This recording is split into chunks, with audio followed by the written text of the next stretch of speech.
Yeah, so thanks for having me, number one. So 10 years, I didn't think it was that long, but okay, fair enough. So I've actually been with VMware for about coming up to 12 years.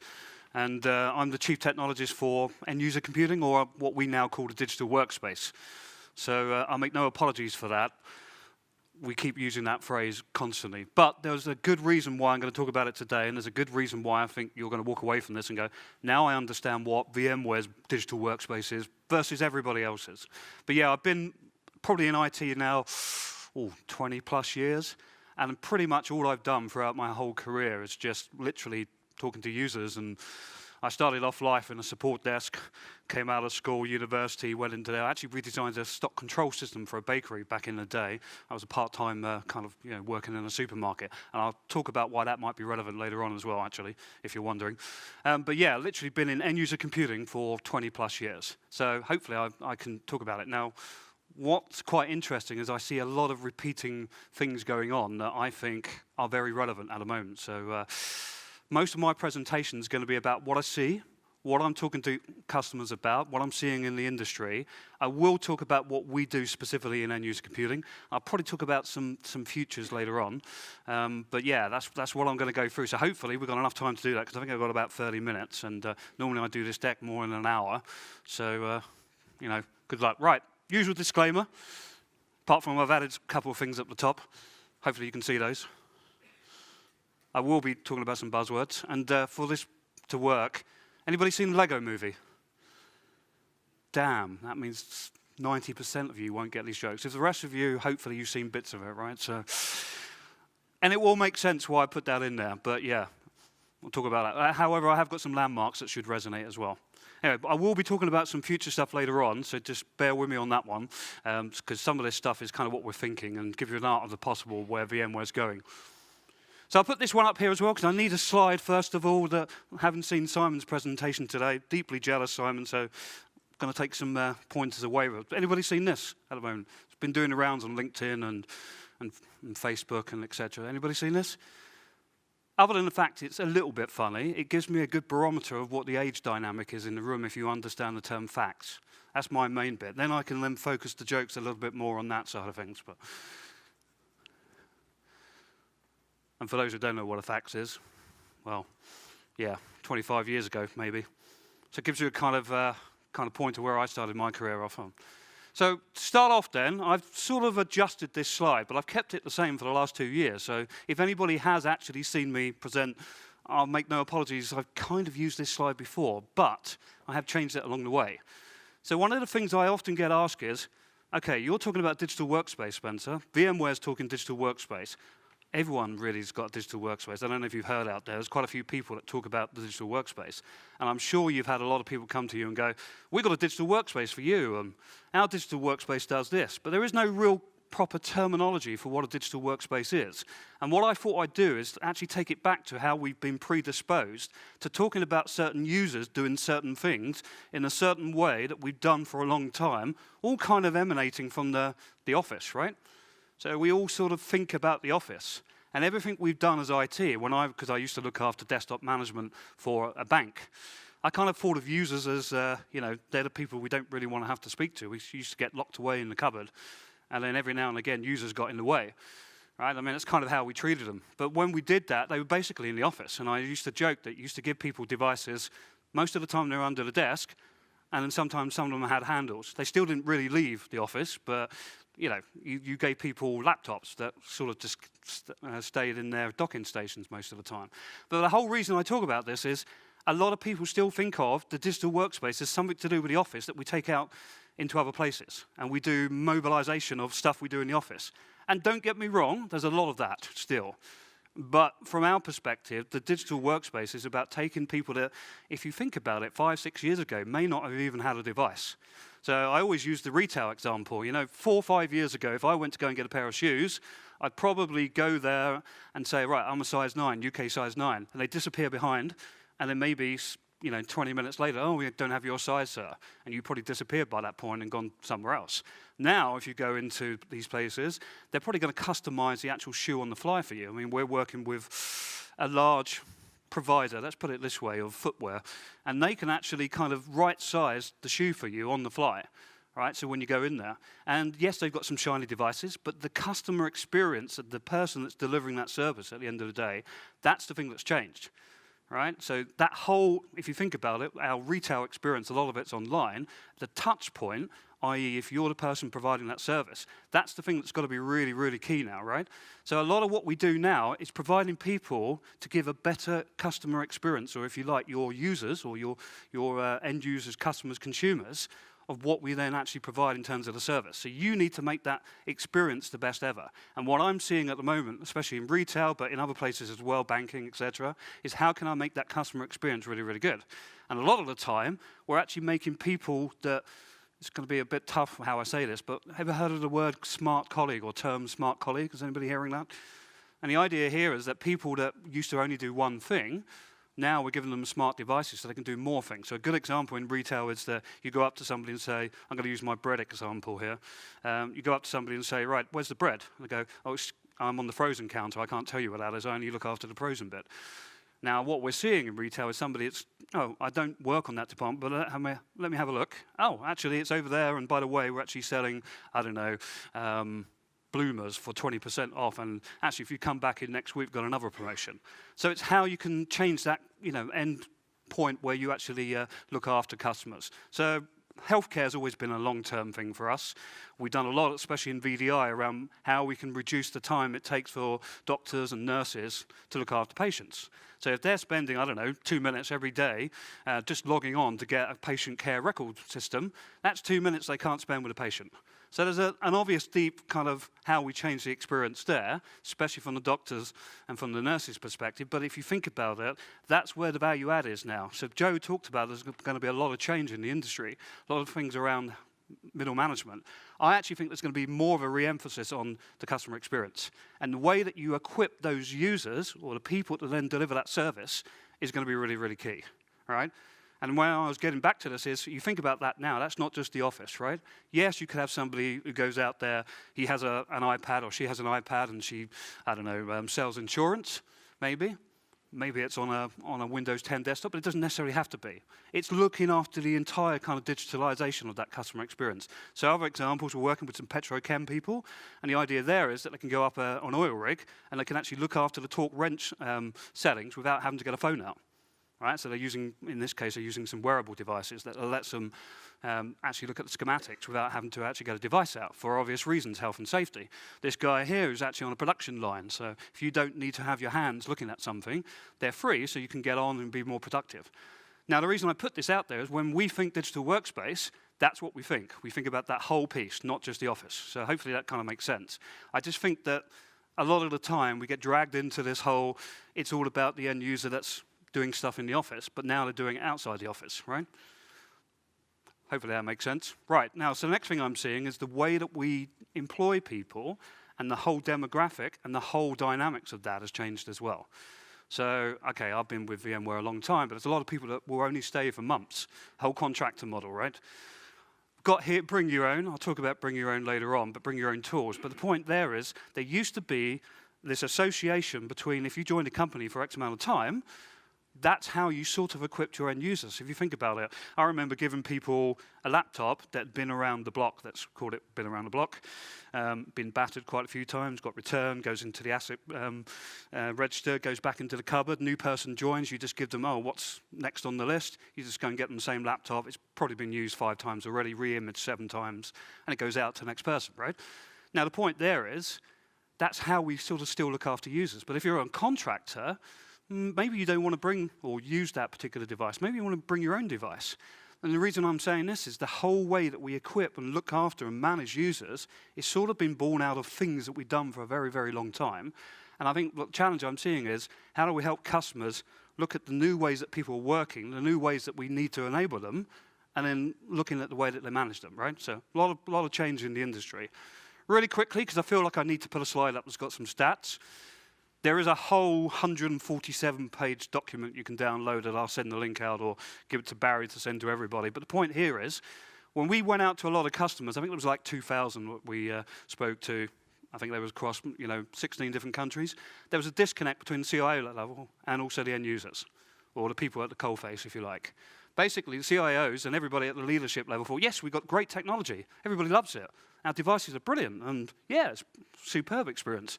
Now, in my opinion, I remember being on the help desk back in the day. I used to have a special kind of, well, right, that's the managing director who's trying to call me. Better pick that one up quicker. Like it or like, it used to be the bat phone, yeah? The VP bat phone, as they used to call it. And I think that's still what happens. We sort of treat the VP slightly different, don't we? And sometimes we forget about the end users. And so the guy from Lansgreen, Hargreaves, and when I was sitting next to you, I've been in to see before, we were talking about first day leaver rate. So actually, I went to another kind of big lawyers firm recently, and they've got 20% first day leaver rate. Now, some of the dynamic of those people could be that they never worked before and they've come straight out of university and it was a bit of a shock to the system. Just saying, maybe, I don't know. But the other thing was that they kind of joined and they got this old battered laptop, like I said, that's been around, that's still got Windows 2000 on there, believe it or not. Right? Yes, there's some XP around, but it was kind of a mismatch. Now, if you're kind of fresh out of university, you join a company and they give you this old battered laptop that's got a legacy operating system. What does that say about the kind of how you're thinking as a customer or as a company? What's that image that's being portrayed? And I think that's a lot of the time now. We need to make sure that we look after the end users, but also give them this company's investing in IT. They're forward-looking. Not kind of just doing the things that they've done for the last 10, 15 years. I don't know if you see that, but yeah, 20% leaver rate, which I was pretty kind of taken back by.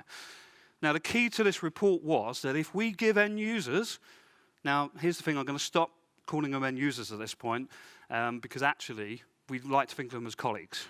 So in VMware, what we've done is that we've taken the name end users and we've changed that. We changed all of our IT services. We've actually called our IT service desk Oasis now. And there's no kind of, there's no mistake on why they've done that. It's because they didn't want to have IT as seen as this people that just sit in the background. They wanted this IT to be a great experience. If you're in the desert and you're thirsty, you go to the Oasis, right? Because that's where you can drink and life's wonderful. So there's all this terminology. We've actually changed the names of IT to make it a better place, a better customer experience or an end user experience. And we changed the names, like I said, to end users to colleagues. And that way then, we're the same as the people looking after us. So it's not, oh, we're IT and you're the end users. There's not any division between the two, which is quite interesting, right? How just like subtle changes to the terminology has really changed the way that the business perceives and the people perceive IT. But the point here, though, is if we give end users, colleagues, I'll make sure I say colleagues from now on, the way to work in the most appropriate way for them, in a secure way that doesn't impact on their experience, they're more likely to be productive for you, they're more likely to stay with the company, they're more likely to want to recommend to other people, and they're more likely to go out there and say, yeah, this is a great place to work, it's desirable, come and work here. Which, if you think about it, is quite important in these days, especially if you want to attract the best and brightest talent. So it kind of stands to reason. And like I said, there's a load of things around there that we can send to you in terms of the whole report. Now, I thought I'd put this up here. I've kind of tweeted this out a few times, if anybody actually does follow me on Twitter. I'm trying to get my install base out, so shameless plug there, by the way. But every time I ever go to a place, I always put a bridge up. Now, the reason I do this is because 2 years ago, I think Pat Gelsinger put up a very simple bridge at the time, but it was talking about how we can help customers move from traditional to this new world. Now, I kind of adapted it for end user computing and digital workspace. And then I've got this habit of going to places and picking the nicest looking bridge on Google, but when I get there, nobody's ever heard of the bridge. But I'm pretty sure you're going to know this bridge. I think so, yeah? But anyway, so the idea here is, if you think about it, this is what we did all the time. You know, the first thing you did, you got a PC, maybe also a server. You kind of built the operating system. There's different ways of doing that. I'll talk about that in a second. Join it to the domain, put loads of group policies down. Maybe with the end users, you deliver certain applications and it's locked down. And it's very done in a very prescribed way. Who does that today? If you're right, quite a few people, right? And there's a good reason to why we've done that. And I'll get into that as well in a second. I've got a nice slide that talks about the whole history of why that is like that. But that's very much what I see when I go out to customers. And they've got tools that kind of really fit into that process. Now, as I said before, and I think I was on the panel when I talked about Macs, everybody comes on and goes, so how are we going to look after a Mac? So if a Mac comes into the organization, a lot of people, either they go out and buy a specific tool. There are some out there. You may know what I mean. But traditionally, what we do is we try to manage it like we did a PC. And very often, who's got a policy that says no Macs? Has anybody got one of those? You don't have to be, okay, you can be shy. You know who you are. Or you have one and you try to. So back in the day, VMware IT used to look after a Mac by trying to join it to the domain. I did ask them, and there was only one reason. There was a specific thing on a certain application that needed to have some Active Directory specific bits in there. But other than that, the only reason they did it is because that's what they did with PCs, and there was nobody, we didn't know how to look after Macs. This is how we look after PCs, so it must be the same way. So we're going to join it to the domain for some reason. We don't do that now, by the way. We actually use what I'm going to talk about in a second, but it just kind of lets you know that there's this whole steeped history of how we did stuff. And then Simon talked about inertia. So my biggest challenge at the moment is going to customers saying there's a new way. Now, interestingly, we've been doing this new way that we think is the way forward. You might have heard of the term modern management. Anybody heard of modern management? Another buzzword for you there? For want of a better phrase, it's EMM, as in, mobile management, basically, redefined, but it's talking about Windows 10 as well. So Microsoft have got something called modern management that they defined that, but the industry has come up with this term. And really what it means is, rather than doing this traditional join the domain, very much on-prem, very much kind of in network-based with inside the trusted LAN, very much joining, putting group policies down, it's more about enrollment-based, like you do with a phone. And we've been doing this for a while. Okay, so it's like maybe light management, but actually looking after phone, it's over the air, doesn't necessarily have to be on your internal network. And the other thing that we're seeing here is around identity.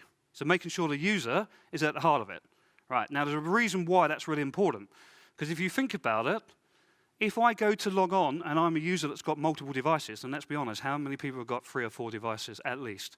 Yep, that's going to have an impact. Because if you get into that, and you can't actually log on, first of all, and then it's locked down, because normally there's a one-to-one relationship, it's going to be an issue. So we think putting identity into the solution as part of the platform is going to have a massive impact, because it then allows you to look at different models, like contractor models. Because the traditional model is very much, this is you work for an enterprise, you've worked there for a long time, this is how we manage stuff, and we lock down the device, and there's a relationship between you and the device. So a contractor comes along, and who looks after their contractors by doing exactly the same thing that they do for their end users? That's typically how people do it, right? Because they don't have any management tools that allow them to do anything else. So that's kind of the challenge, is how do we help you get from this traditional way to this new way? The reason I have a bridge then is, anybody want to guess here? What's the challenge of trying to get from there to here? That could be one part. No, there's a specific thing that stops a lot of companies from going there to there. Most of the time. I called it the baggage that you have to walk across the bridge with, called applications. That's the challenge a lot of the time, is there's stuff that was only ever really designed to work in this way, that it's a challenge now to bring them across. Now that could be different operating systems, it could be different devices, but a lot of the time it could be traditional applications. Anyway, right, so, Lego movie reference, I'll be quick because I've only got 10 minutes. Anybody remember this guy? Who has? You do know him, so all those people that said they didn't see the Lego movie now know what it is. This is Lord Business, and what he's got in his hands there is the Craggle. Craggle is sort of like super glue, but it's been worn off the word, so it kind of spells out Craggle. Now, the reason I put this up there is this is how we looked after devices. Right? That's what we've been trying to do for the last 20 years. Because of the security model. We said, if we lock it all down and stop it, and by the way, in the movie, what he does is there's the business, Lord Business, this guy here, is actually the dad, and all he wants to do is glue all the Lego pieces down to stop the children from moving it. It's kind of similar to what we've been doing with systems for, forever and a day. All right? Kind of make sense? Anybody sort of go along with this? Now, the problem is, if you think about it, they're mostly the sysadmin guys. And if you go to a lot of them, they've been doing this for a good reason. So in the movie, they've got this thing called the instructions. Right? Anybody? Again, you need to know the Lego movie, so I apologize for those that don't. But it's a set of Lego instructions. There you go. I replaced what was Octan with something called ITIL. Anybody done that before?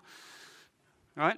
So we've all been indoctrinated to see, lock down stuff in a certain way, and it's very standard image, standard devices, standardize everything, because then the operational costs will come down. The problem, of course, is that's not exactly what users want today, and there's a bit of a kind of a friction between the two. But interestingly enough, if you go to the people that do this, everything is awesome. Again, hopefully that bit works. No? Yeah, okay, all right. So the sysadmins, everything's awesome. Problem is, the business, you have to work with me on this one, yeah. They want something different. Now, the reason I put that up there is we've been trying to do stuff with one tool for a long time. And if you're a hammer, everything looks like a nail. So that's where I was going with this whole Mac OS thing and how you manage devices. We've been trying to manage stuff, lock it down, hence the hammer as well, using one tool. The problem, of course, is we don't just look after nails. We look after screws, nuts, bolts. There's a lot of stuff, right? This is the way I look at it. I might even put one of our fellow people that we look after there at the same time as well. So where I'm going with this one is you can't use one tool to manage this anymore. You need a platform. And for us, that is Workspace ONE. So if you ever want to know what Workspace ONE is in terms of how we do this management piece, we think that what you need is right-sized tool for the right job, but you need a way of actually managing it in a platform sense. So a lot of the time when I go to customers, they've got this. They've got lots of stuff that they've done for a long time, and they've got a point solution for maybe Mac, one for mobiles, one for Dropbox, securing that. They've got lots of different point solutions, and they probably stitched it together with some really clever folk that tried to get this stuff all to work. And they spent the last 10, 15 years trying to get the stuff to work in a very good way. I kind of sort of thought I did that back in my previous life as well. But we think fundamentally you need to change that with a platform. And guess what? That platform is kind of Workspace ONE. So at the heart of this is it's always at the end user first. So the experience, Joe talked about this, I forgot the terminology used, but I like to call it frictionless security. We know it's there, you see it's there, you know it's secure, but it doesn't get in the way of how you actually work as a person using the system. So employee experience is always at the heart of what we try to do. And on the right-hand side, we always talk about enterprise secure. Now, in my kind of history, if something's really, really easy to use, it's normally not secure.